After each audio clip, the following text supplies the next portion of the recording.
Saudações tricolores, este é o Panorama Tricolor, edição especial, hoje com um convidado, o ilustríssimo torcedor Bruno Vargas Costa. Eu e meu amigo Marcos Vinícius Caldeiro, mais amado das redes sociais tricolores, vamos entrevistá-lo, conhecer a história desse torcedor que nos últimos 10 anos foi o que mais esteve presente nos Jogos do Fluminense no estado do Rio de Janeiro.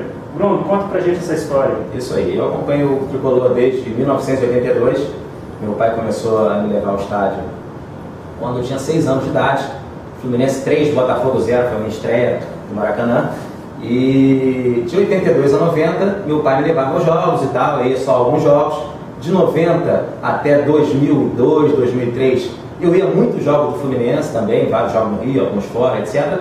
Mas a partir de 2003, eu comecei a adotar um critério, tá? Eu comecei a ser obrigado a ir a todos os jogos no estado do Rio. Né? Como é que funcionava isso? Né? Primeiramente, o torcedor tem que analisar alguns fatores para ir ao estádio, né? Preço do ingresso, tem que analisar distância, tem que analisar o adversário, tem que analisar uma série de fatores. Eu não analiso nada, eu vou a todos os jogos, tá? Cerca de 450 jogos. A sua análise vai ter jogo do Fluminense? No Fluminense, no estado do Rio, eu vou com certeza. Tá? Com certeza absoluta. Evidentemente, já aconteceu muitas partidas, deu não estar com vontade de ir no jogo. Sábado de carnaval, alguém está com vontade de ir no jogo?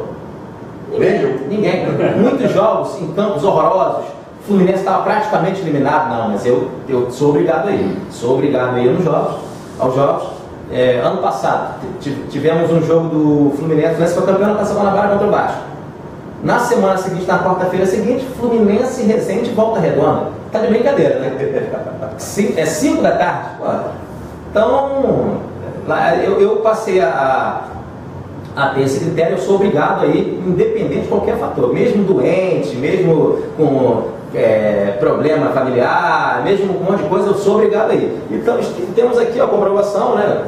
Para ninguém contestar, ó. 2003, 2004. Gente, isso aqui são ingressos 2005 dos jogos. 2006, 2007, 2008, 2009, 2010, 2011 e 2012. Aqui estão as carteirinhas de sócio, né? Que eu virei sócio para ter vantagens, etc. É isso aí.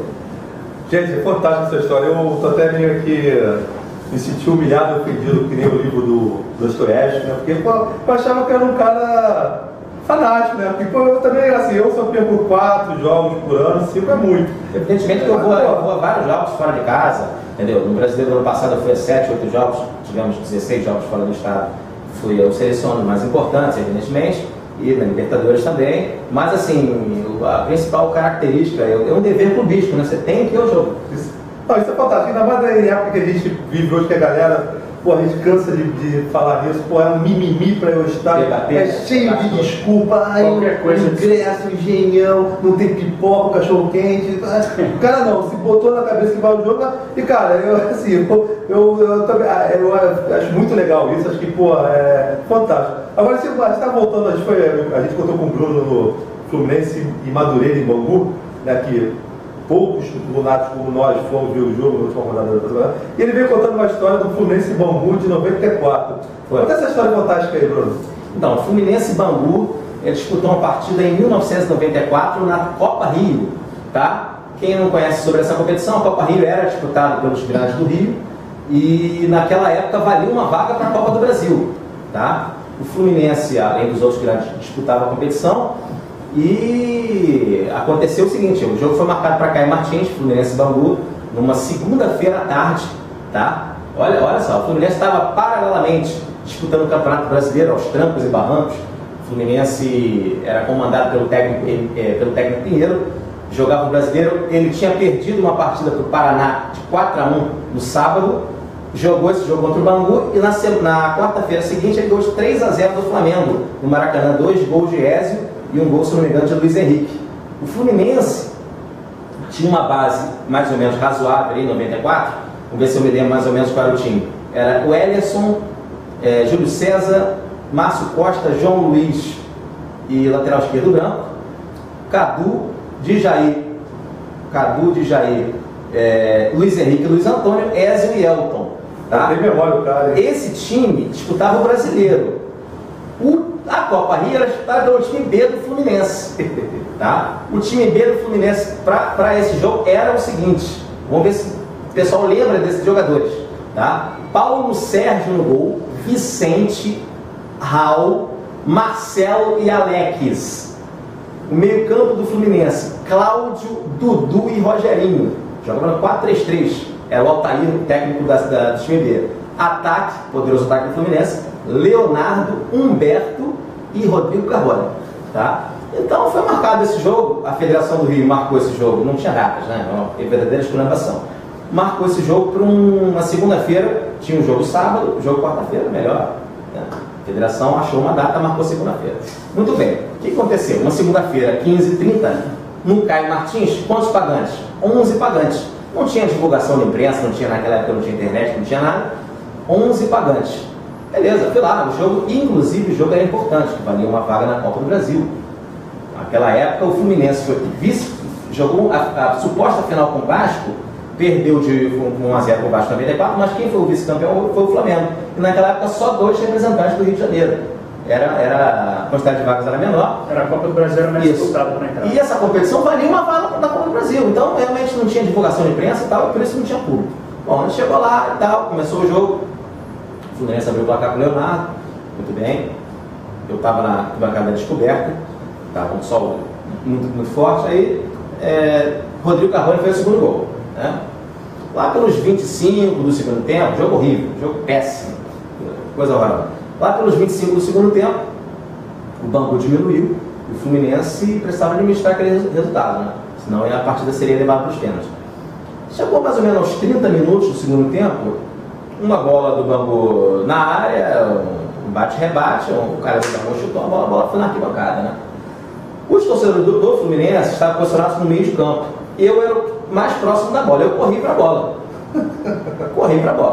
Quando eu cheguei na bola, para devolver a bola, eu observei um barulho e tal, eu olhei para o campo, estava lá, os jogadores do Bangu: devolve logo a bola. O técnico, comissão técnica do Bangu, árbitro, Gandula. Eu achei aquilo ali uma coisa absurda. Aí eu pensei comigo, eu, adolescente, 17, 18 anos, né? Pensei o seguinte: quartas de final da Copa Rio, Fluminense e Bangu, vitória sensacional do Fluminense. Essa bola é minha. Essa bola é minha. Eu, naquela época, eu fui campeão juvenil de 110 com barreira nos jogos jurídicos. Então o Gandula tentou subir na arquibancada, eu corri, subi um muro de 3 metros. Agora, quando eu subi o muro de 3 metros, que eu me posicionei, a partida paralisada, todo mundo olhando, os jogadores, Marcão do Bangu, Marcão era do Bangu, Marcão Ado, aquele jogador do Ado, que perdeu aquele pênalti em 85, devolve a bola, pelo amor de Deus, o jogo seria interrompido. Quando eu estava preparado para pular, para sair do estádio, aí a torcida do Bangu começou a pressionar, tinha um PM lá, né? Tinha torcida do Bangu nesse jogo? Tinha, eram 11 torcedores. 11? 9 torcedores do Fluminense, 2 do Bangu. A torcida do Bangu pressionou a PM para intervir. O PM estava rindo disso. O PM estava rindo dessa situação toda. PM de rua, não era nem de jogo. Aí o PM, o torcedor pressionou os torcedores, o PM foi e conseguiu intervir para que eu não pulasse o muro e conseguiu. Aí eu desci e tudo, beleza. Devolvi a bola e recomeçou o jogo e tal, né? Beleza. Aí eu voltando lá, na minha posição lá de torcedor, aí aparece, aí o jogo fica paralisado, né? Tava tendo um escanteio pro Bangu, o Bangu pressionando e tal, e tava tendo uma substituição do Fluminense. Acho que se não me engano, Marília estava entrando. Nossa. Né? Aí o jogo estava paralisado. Aí o jogador árbitro do Bangu ia bater o escanteio. Quando ele foi bater o escanteio, eu comecei a xingar o jogador, né? Pressionar e tal, né? Querer tentar. Né? Aí o que aconteceu? O jogador viu, que eu tinha sido o cara que tentou sumir com a bola, foi em minha direção, largou o jogo, né, o jogo estava paralisado, pegou um monte de terra, de pedra ali em Martins, que é ali o setor perto da área do visitante, jogou em mim. Jogou por cima, jogou no alambrado, jogou em tudo quanto é lugar, comecei a xingar também e tal, voltando para o meu posicionamento, o juiz chamando o jogador para bater o escanteio. O jogador demorando lá, cara, discutindo comigo, brigando comigo aí. O jogador acabou que tomou cartão amarelo. Tomou cartão amarelo, eu acho errado, não devia ser expulso, né? Uma atitude dessa. Então, fica essa história registrada aí. Desde então, ele nunca mais pôde voltar a Bangu. Não, o senhor foi em Caio Martins. Ah, sim, mas você nunca mais pôde entrar em Bangu. Cara, contar essa história. Aliás, eu vou dar uma sugestão aqui pro Paulo Ângelo, para que a gente marque uma mesa redonda para relembrar jogos de pouco apelo, né? Eu tenho um que foi Fluminense e Volta Redonda da Laranjeira, já era anterior, 80 e pouco, que o ataque do Fluminense era João Carlos, Zélio, não vou me lembrar. O Fluminense empatou de 2-2, o João Carlos era o João Carlos era um ponta direita louro. Rinaldo, acho que foi Rinaldo. Ponta direita louro, ele foi cruzar e meteu a bola lá dentro, 3-2 Fluminense, jogou. Mas é fantástica essa história, cara. E eu vou te falar, cara, é muito bacana ainda ver esse grau de comprometimento e ver que tem torcedores que... Cara, porque o que a gente vê hoje, quarta-feira vou ver Fluminense e o Atipato pela Libertadores. Aí, nego enche a boca de estufo. Só para acrescentar, nessa mesma competição, o Fluminense ganhou, eliminou o Bangu, né? Foi 2-1, o jogo terminou. Eliminou o Botafogo, em seguida ganhou dos pênaltis do Bangu, do Botafogo, e foi para a final Volta Redonda. E o Fluminense ganhou de 4-1 no primeiro jogo em Volta Redonda, perdeu o segundo jogo por 1-0 na Laranjeira. O que aconteceu? O Fluminense campeão? Não. Regulamento, pênaltis. 4-1 e 1-0 pênalti. O Fluminense Jair foi perder o pênalti, o Fluminense foi eliminado, perdeu o título. E isso aí foi até esse time de 94 era um time que estava sendo preparado para ganhar os 2 títulos, para ganhar o título estadual, né? Tinha uma base razoável e quarto lugar no brasileiro. Foi o time que meteu 7-1 no Botafogo, não foi? 7-1 no Botafogo, 7-1. Isso. Bom, a FERJ sempre foi fantástica, né, para fazer os regulamentos. Esse regulamento desse ano só para não foi pior porque a Globo interviu, porque ia ser pior. Podia ser um não campeão de turno, ser campeão do... Bom, Bruno, a gente só tem a te agradecer a participação. Obrigado. A gente vai trazer o Bruno de novo numa próxima oportunidade, que ele tem mais histórias para contar. Tem uma iniciativa da qual ele faz parte que é fantástica, mas vai ficar para a próxima. Obrigado, Bruno. Obrigado, Caldeira. Obrigado a você que assistiu. Até a próxima. Aquele abraço.